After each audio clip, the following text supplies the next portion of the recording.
세균과 바이러스로 인한 전염병으로 인해서 우리가 살고 있는 이 시대에 수많은 역사를 바꾸기도 했습니다. 기원전 430년에는 장티푸스라는 이 세균성 전염병에 의해서 최대 국가였던 도시 아테네가 멸망하기도 했습니다. 또 14세기에는 흑사병, 페스트라고 알려진 이 질병으로 인해서 약 1억에서 2억 명 정도가 사망을 하는 일이 있었고, 당시 중세 봉건사회의 질서를 완전히 무너뜨리는 그런 역사를 바꾸기도 했습니다. 소작농들이 노예로서 살다가 자유를 얻게 되는 일들이 일어나게 됐죠. 또 인류 역사상 20세기만 해도 약 3억 명이 사망한 질병이 또 천연두입니다. 굉장히 오랜 세월 동안 많은 사람들을 괴롭혀왔던 질병인데요. 이 질병은 모든 전염병 중에 최초로 세계보건기구에 의해서 1980년에 종식이 발표되기도 했습니다. 천연두가 또 종식되게 된 이유는 세계 최초로 백신이 만들어지기도 했죠. 에드워드 제너의 이 우두법에 의해서 백신 개발에 또 시초가 되기도 했습니다.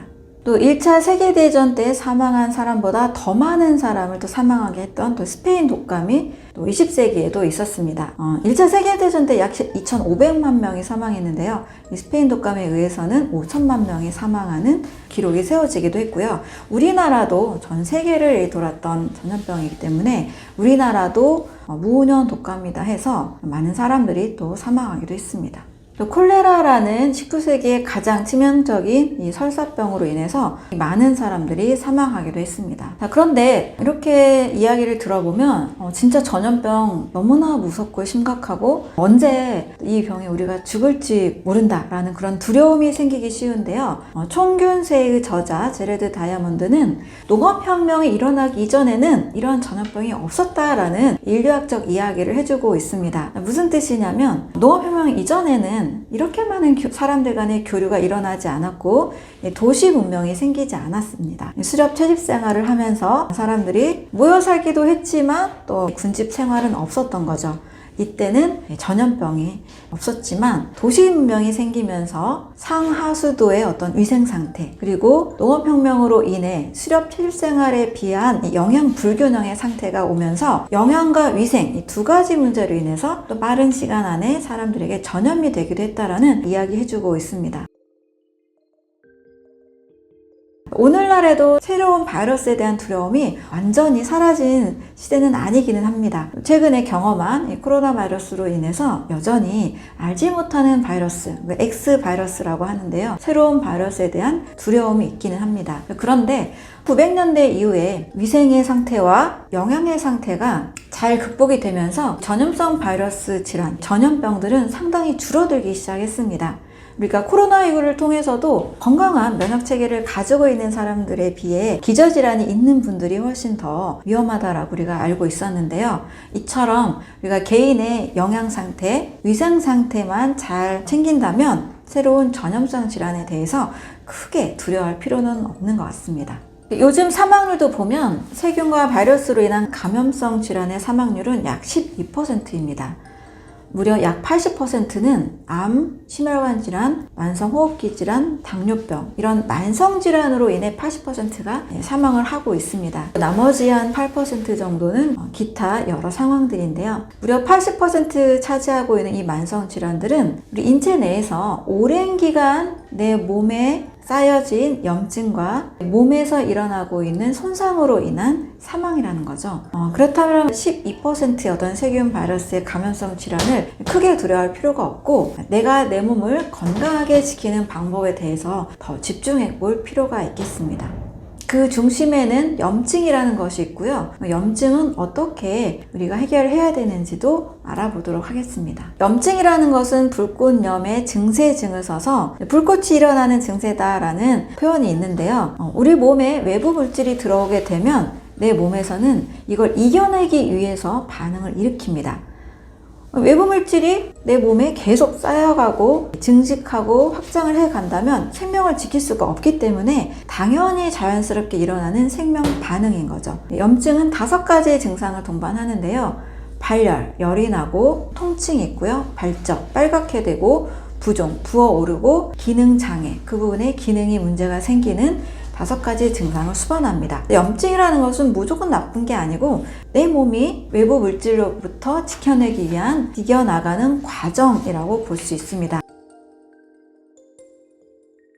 문제는 염증이 만성적으로 일어나도록 계속 내버려두는 내 몸의 환경입니다. 그래서 만성염증이 제일 위험한 거라고 할 수가 있습니다. 잠깐 피부에서 일어난 염증들은요, 내 몸이 회복하고 살기 위한 반응이니까요, 염증 반응은 반드시 필요한 거라고 할 수가 있겠습니다. 우리 몸의 면역의 과정에는 크게 2단계가 있습니다. 이 면역의 단계는 단순한 생명체일수록 면역의 과정은 굉장히 단순합니다. 사람은 고등동물이기 때문에 1단계 후 2단계가 작동이 됩니다. 1단계는 마치 최전방에서 우리나라를 지켜주는 군인들, 또 경찰들이라고 생각을 할 수가 있어요. 그래서 면역 1단계에 작용하는 것은 일단 이물질이 들어왔을 때 바로 잡아먹고 바로 총을 쏴서 없애려는 노력을 하는 과정이라고 할 수 있습니다. 1단계에는 대식세포, NK세포, 호중구라는 면역세포들이 일을 합니다. 대식세포의 경우에는 식이 먹는다라는 뜻이에요. 그래서 잡아먹는다. 세균이 들어왔을 때, 이물질이 생겼을 때 바로 포식작용을 합니다. 그런데 대식세포는 이 일만 하는 게 아니고 그 포식작용을 하는 동안에 대식세포의 표면을 통해서 이런 외부 물질이 들어왔다라는 그 신호를 전달을 해서 다른 면역세포들이 일할 수 있도록 그 환경을 만들어주기도 합니다. NK세포는 암에 대한 경험이 있으신 분들은 많이 알고 있는 세포인데요. 내추럴 킬러셀이라고 해서 자연 살해세포로 우리 몸 전체에 약 1억 개 정도가 존재합니다. NK세포도 역시 없어져야 되는 암세포나 노화세포들을 직접적으로 죽이는 그런 역할을 합니다.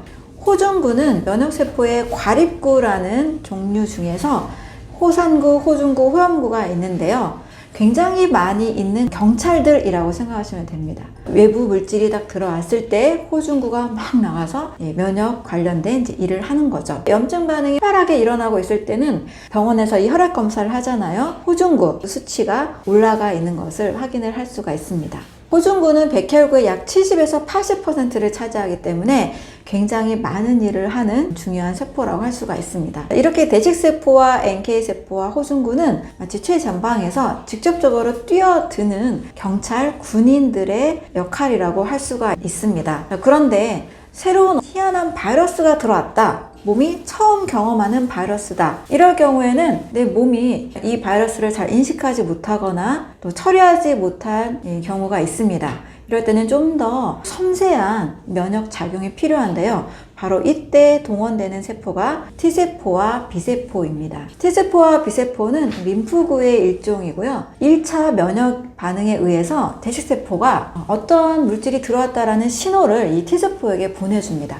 T세포는 이것을 듣고 약 일주일에서 열흘 후에 이것에 대한 특수 무기를 만들어야 되겠구나 라고 준비를 하고 결국 B세포가 항체라는 것을 만들어냅니다. 그러니까 항체는 우리 몸에서 새로운 물질이 들어왔을 때 이것을 꼭 잡아내는 맞춤 무기라고 할 수가 있습니다.